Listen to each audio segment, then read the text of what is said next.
BGMI में एक time ऐसा था जब जो क्लोज रेंज फाइट्स है वो डिपेंड क्या करती थी कि तुम्हारी स्किल्स कितनी ज्यादा है, कितने टाइम से तुम खेल रहे हो, कितना अच्छा तुम्हारा जिगल है क्लोज रेंज फाइट्स में, और अगर एनिमी जिगल कर रहा है तो तुम कितने अच्छे तरीके से उसे जो है ट्रैक कर पा रहे हो। और वही टाइम था जब जो जॉनथन जैसे जो प्लेयर्स हैं, गॉबलिन जैसे जो प्लेयर्स हैं, या फिर और भी कई प्लेयर्स जो ज्यादातर यूज करते थे एकेएम जैसी खतरनाक गन्स जिनका डैमेज बहुत ज्यादा हुआ करता था, यूएमपी जैसी गन्स जिनमें प्योर तुम्हें स्किल्स चाहिए रहती थी, तो वो प्लेयर्स उस टाइम पे शाइन क्या करते थे। लेकिन आज भाई टाइम एकदम अलग हो चुका है। सभी लोगों को जो वन शॉट किल्स है ना, उनकी आदत पड़ चुकी है। तो आज की इस वीडियो में हम बात करने वाले हैं शॉर्ट गन्स के मेटा के ऊपर, कैसे ये कैंपिंग को बढ़ावा दे रही है एंड कैसे जो प्लेयर्स है वो स्ट्रगल कर रहे हैं सिर्फ और सिर्फ इस शॉर्ट गन्स की वजह से।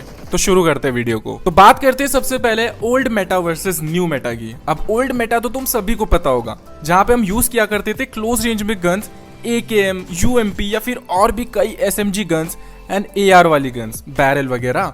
तो ये जो गन्स थी इनके लिए तुम्हें चाहिए होती थी स्किल्स। बंदा अगर तुम्हारा सामने वाला जिगल कर रहा है तो बंदे के ऊपर एम ले जाने के लिए तुम्हें जिगल के साथ एम ट्रैकिंग की भी प्रैक्टिस करनी होती थी, और यहाँ पे क्राउच वगैरह भी तुम्हें ऐड करने होते थे।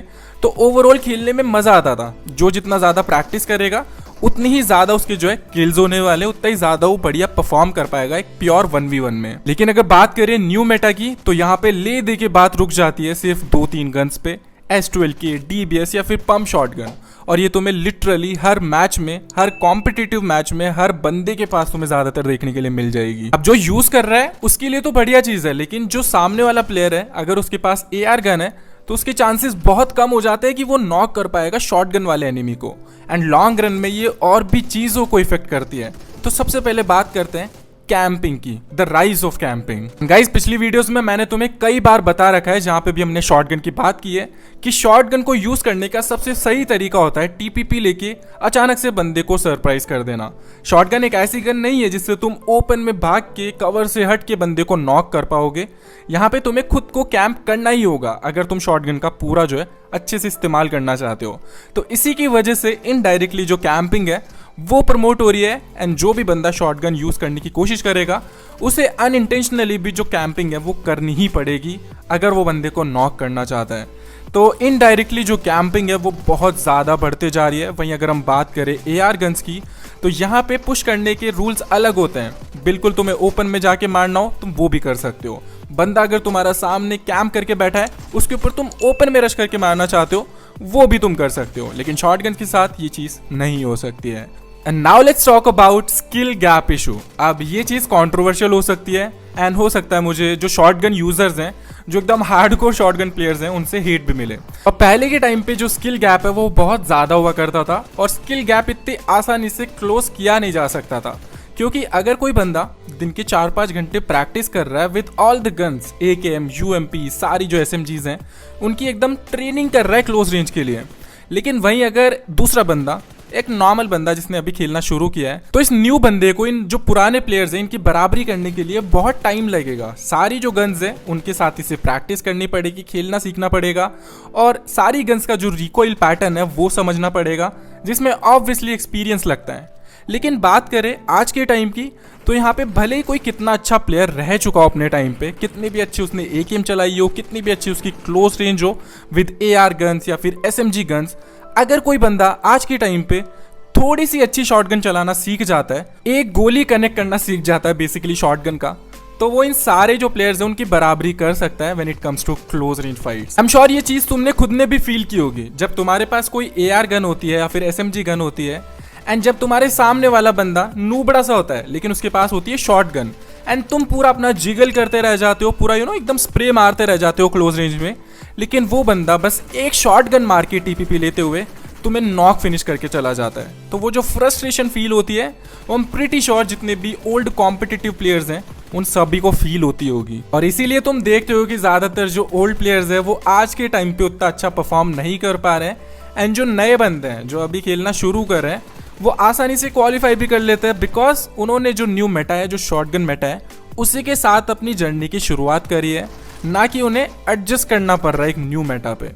तो ये मेरी टोटली थिंकिंग है, this is what I think. तुम्हारे क्या थॉट्स इस चीज के बारे में तुम कमेंट सेक्शन में बता सकते हो। अभी बात करते हैं impact on competition, impact on competitive behaviour. अब अगेन ये वाला टॉपिक भी जो है कंट्रोवर्शियल हो सकता है मुझे इस चीज के लिए हिट मिले, लेकिन this is what I think. अब एक सिंपल सा एग्जांपल देके समझाता हूँ। तो गाइस तुम में से बहुत सारे लोग बीजीएमआई का कंटेंट रील्स वगैरह फॉलो करते ही होंगे, एंड जब डीबीएस जो गन है ना वो चलने लगी थी, जब ज्यादातर प्लेयर्स उसे यूज करने लगे थे, तुमने एक रील नोटिस की होगी जहाँ पे एक बंदा कैंप कर रहा होता है कंपाउंड में, उसके ऊपर रश होता है, लेकिन जैसे ही वो अपनी डीबीएस को रीलोड लगाता है, सारे जो बंदे उस पर रश किए थे वो वापस भाग जाते हैं।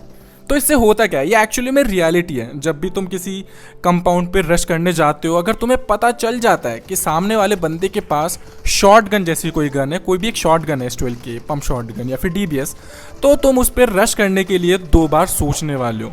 तुम घुसने ही वाले नहीं हो वहाँ पे, एंड जो तुम्हारी स्किल्स थी, जो तुम प्रैक्टिस करके आए थे कि हाँ भाई बंदा दिखेगा तो ऐसे जिगल करके मारूंगा, वो वहीं का वहीं धरा रह जाता है। और तुम दोनों प्लेयर्स टीपीपी लेके बस वेट करते रहते हो कि कब किसका ध्यान भटके और कब मैं जो है नॉक फिनिश कर पाऊँ किसी बंदे को। वैसे में अगर दिन के तुम 10 मैच खेल रहे हो एंड 10 के 10 मैचेस में एक ना एक बंदा, एक ना एक एनिमी तो तुम्हारा ऐसा आने वाला है जिसके पास शॉटगन होगी, और ऐसी सिचुएशन बनेगी जहाँ पे तुम होल्ड करने वाले हो दोनों बंदे, और किसी गलती का वेट करोगे कि हाँ अगर ये गलती करेगा तो मैं उसे नॉक कर पाऊंगा। तो वहाँ पे जो प्रैक्टिस है, जहाँ पे तुम्हें रश करके बंदे को नॉक करना होता है, तुम्हें कंपाउंड पे जाके रश करना होता है, आई डोंट नो भाई वो माइंडसेट कहाँ से आने वाला है। और मैं तो ये भी सोचता हूँ कि हो सकता है भाई यही रीज़न हो कि जो भी अपनी इंडियन टीम्स हैं वो बाहर जाके इतना अच्छे से कॉन्फिडेंटली जो रश है ना वो गेम प्ले अपना नहीं दिखा पाती है। बिकॉज हमारा जो यूजुअल एक गेम प्ले होता है यहाँ पे वो यही होता है कि ज़्यादातर प्लेयर्स के पास शॉटगन होगी, उस पर मैं रश कैसे करूँगा, मुझे वो 1 टैप में नॉक कर देगा। एंड ऑनेस्टली गाइज मैं यार प्लेयर्स को भी ब्लेम नहीं करता हूँ। अगर सामने वाला एनिमी जो है यूज़ कर रहा है ऐसी चीज़ को, तो ऑफकोर्स अगर तुम्हें खुद को जीतना है तो तुम्हें भी भाई वो यूज़ करना पड़ेगा, तुम्हें भी उसके हिसाब से अडेप्ट करना पड़ेगा। अगर अडेप्ट नहीं करोगे तो you will be left behind बहुत सारे प्लेयर्स की तरह। आई मीन ऑनेस्टली गाइज तुम खुद सोच के देखो, अब यहाँ पे अगर तुम सारा दिन प्रैक्टिस कर रहे हो, तुमने सेंसिटिविटी अच्छी बनाई, तुमने अपने कंट्रोल सेट किए पूरे अच्छे से, तुमने टीडीएम्स खेले, तुम यहाँ पे अपनी प्रैक्टिस पूरी कर रहे हो, एआर से प्रैक्टिस की, सब कुछ प्रैक्टिस करके तुम जा रहे हो, एंड सामने वाले के पास होती है शॉटगन जो तुम पूरा दिन प्रैक्टिस करके एक अपना पहला मैच खेलने आए थे, वहाँ पे पहली ही बारी में बंदे ने शॉटगन उठाई, तुम्हें नॉक फिनिश कर दिया। और ये वैसे मैं अपनी कहानी बता रहा हूँ, मेरे साथ हमेशा होता है। रिसेंटली मैं 5 फिंगर पे शिफ्ट हुआ, सोलो वर्सेस स्क्वाड खेल रहा हूँ, एंड जैसे ही ट्रेनिंग में एकदम पंप होके जाता हूँ प्रैक्टिस करके, क्लासिक में जाते एक बंदा ऐसा निकलता है जो कैम्प करके कहीं ना कहीं टीपी लेके बैठा होता है, और जैसे ही मैं सामने जाता हूँ दब दब करके एक आवाज़ आती है और मैं नॉक फिनिश हो जाता हूँ वहाँ पे। तो ऐसा अगर तुम्हारे साथ होगा तो अच्छा नहीं लगेगा, तुम्हारा खेलने का कम मन करेगा, तुम प्रैक्टिस कम करोगे, और फिर अल्टीमेटली तुम खुद भी वही सोचोगे कि मैं भी यही गन यूज़ कर लेता हूँ और ऐसे ही खेल लेता हूँ टीपीपी लेके थोड़ा सा, शॉर्ट गन लेके थोड़ा सा।